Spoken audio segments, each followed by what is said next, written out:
नमस्कार मित्रांनो, स्वागत आहे तुमचं सर्वांचं नर्सिंग ट्युटोरियल आपल्या या चॅनलवरती. तर आज आपण बघणार आहोत प्रकरण दुसरे मेंटल हेल्थ नर्सिंगसाठी सब्जेक्ट आहे आपला. त्या सब्जेक्टमध्ये आपण प्रकरण दुसरं बघणार आहोत. तर याच्यामध्ये मनोरुग्ण परिचारिका, psychiatric nurse and nursing care and duties, आपलं कर्तव्य काय आहे ना, आपलं काळजी कशी घ्यायला पाहिजे परिचर्याने रुग्णाची, तर हे आपल्या याच्यामध्ये बघायचं आहे. तर बघू आपण काय काय टॉपिक बघणार आहोत. IMP बघू.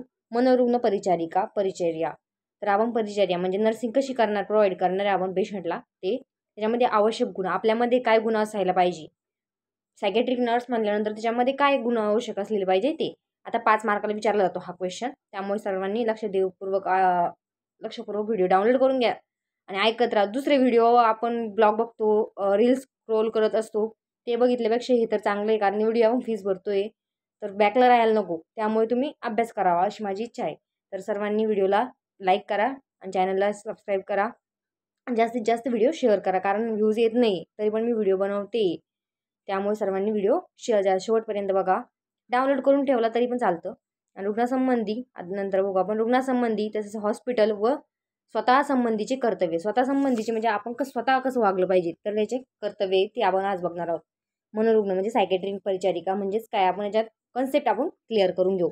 मनोरुग्णाची परिचर्या करणाऱ्या मनोरुग्ण परिचारिका म्हणजे जो मनोरुग्ण म्हणजेच त्यांचं मानसिक संतुलन बिघडलेले अशा रुग्णांची आपण काळजी घेतो, त्यालाच आपल्याला काय म्हणतो, सायकॅट्रिक नर्स म्हणतो. ही एक पदवी घेणे आवश्यक आहे. पदवी घ्यावं लागते यासाठी. तर कशी घ्यावी लागते बघा.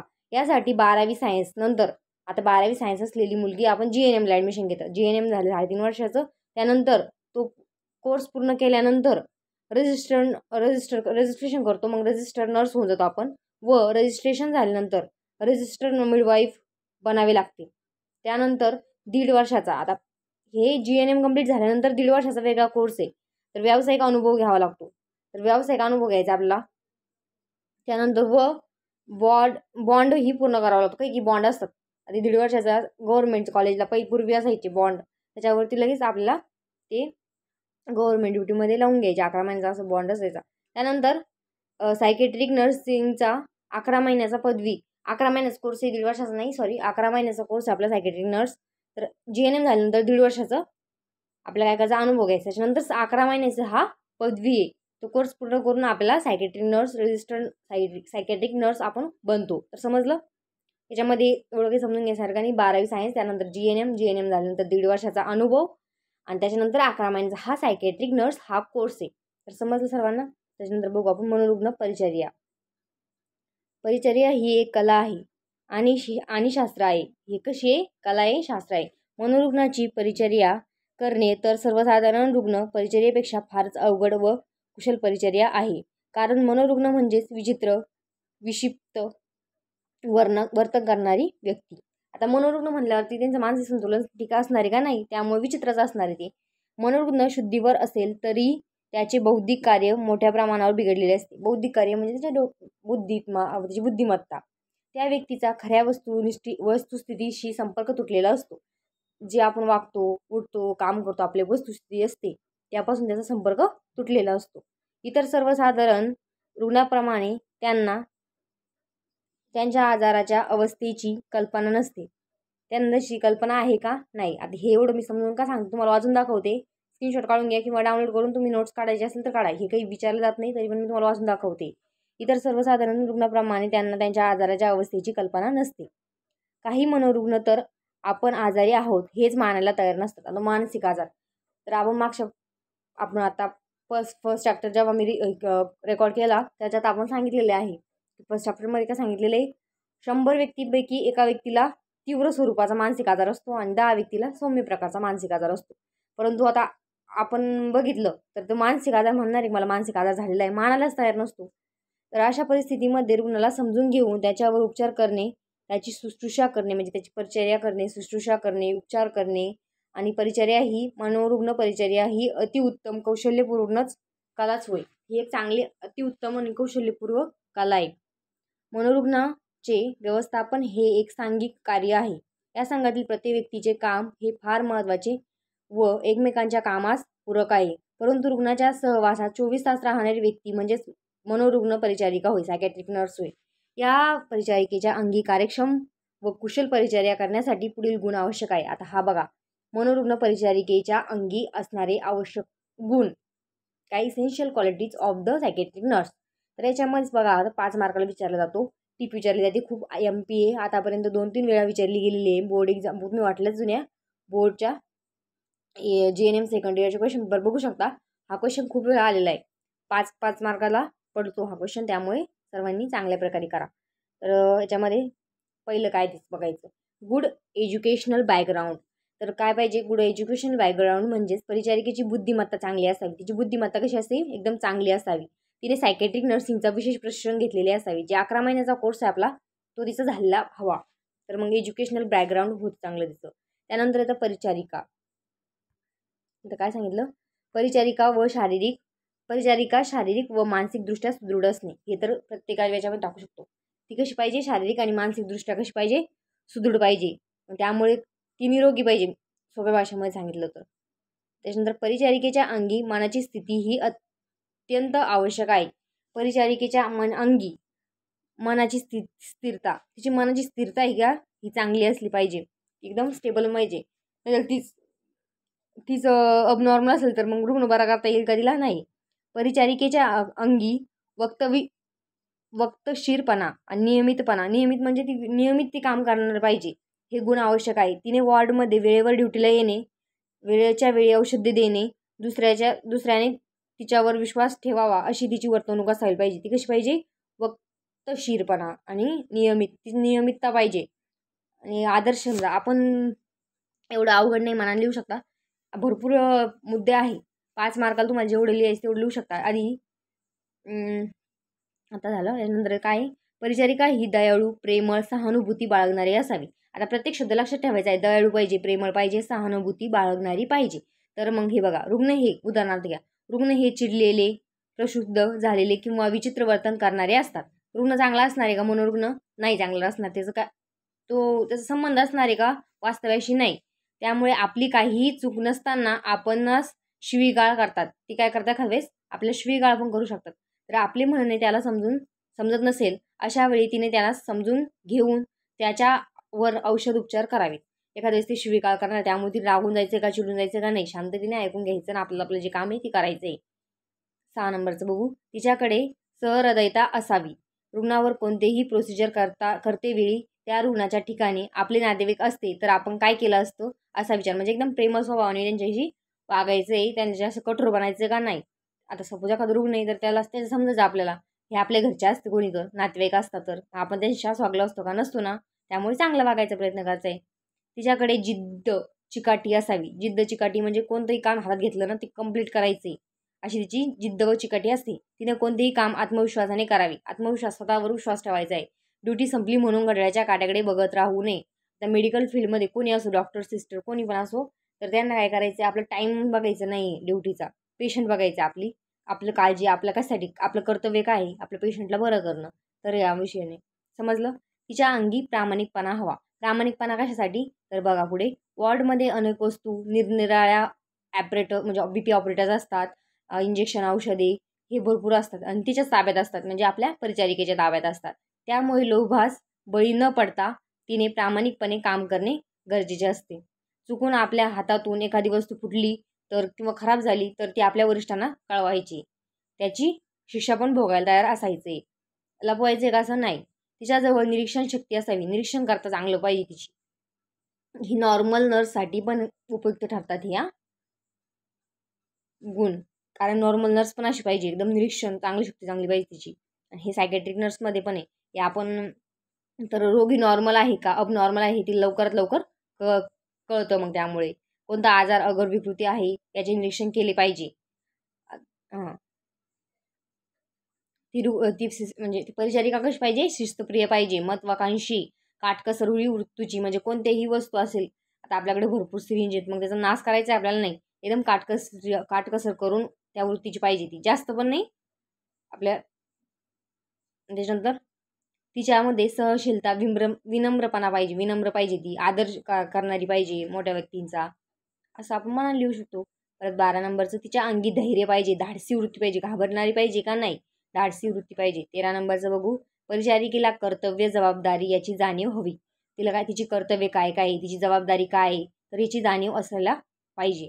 वॉर्डातील वस्तूंची, रुग्णांची तिच्यावर जबाबदारी असते. रुग्णांची पण आणि वस्तूंची पण.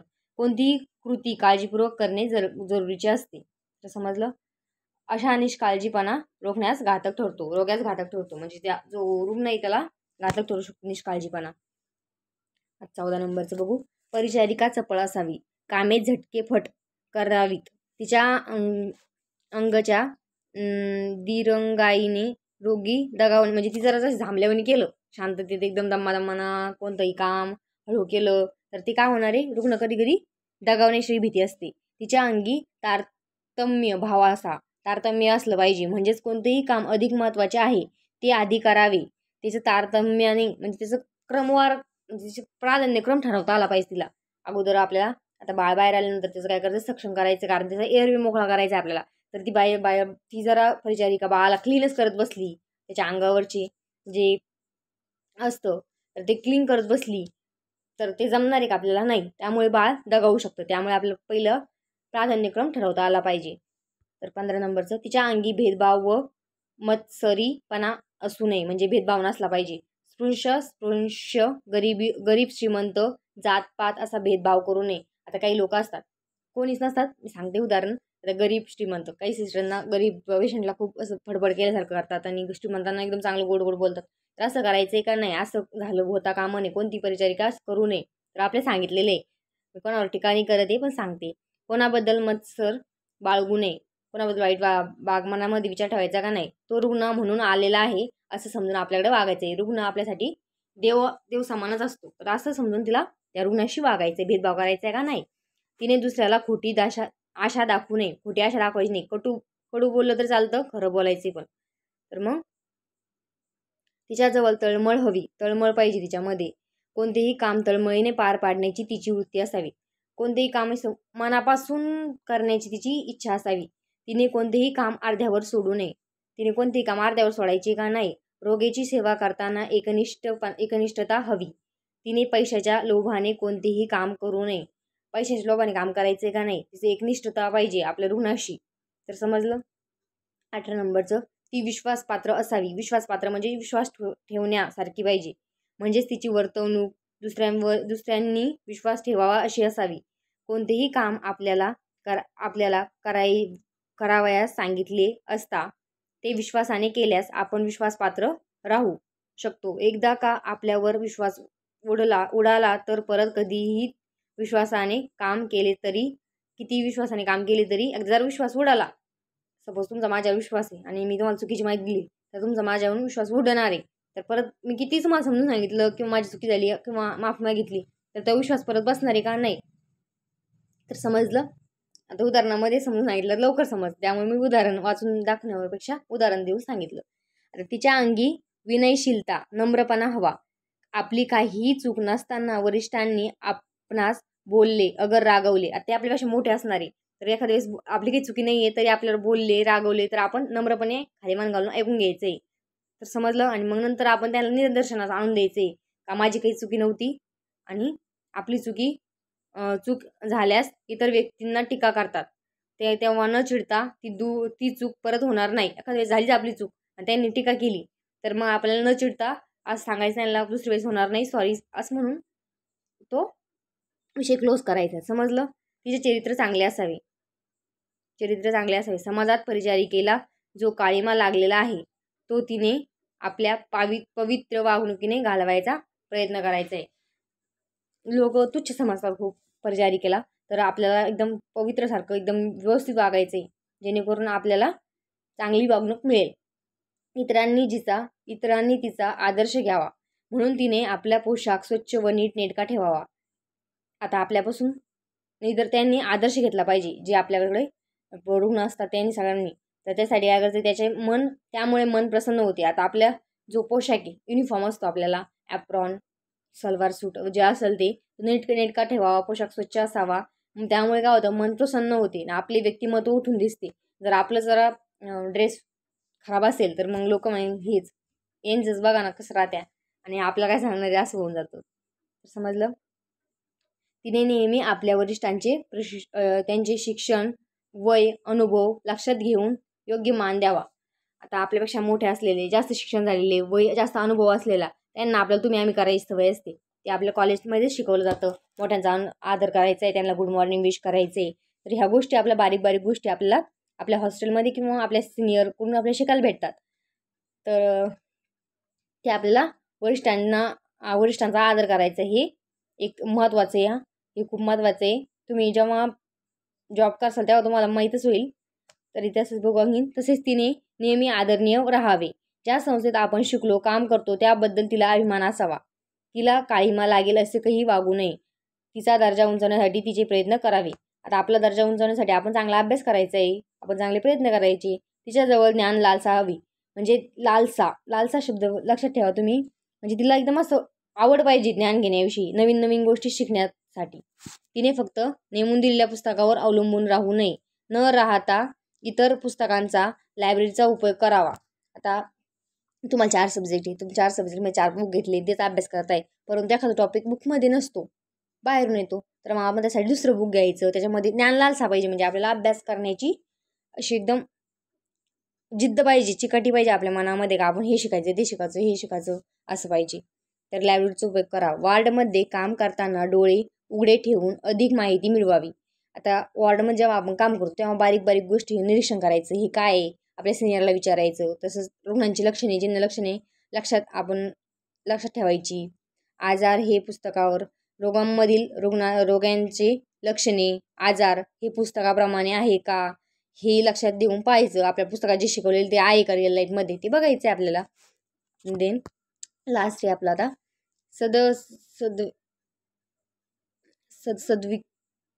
विवेक बुद्धीला पटेल असे वागणे आवश्यक आहे. म्हणजे आपल्या बुद्धीला पटेल असं वागायला आवश्यक आहे.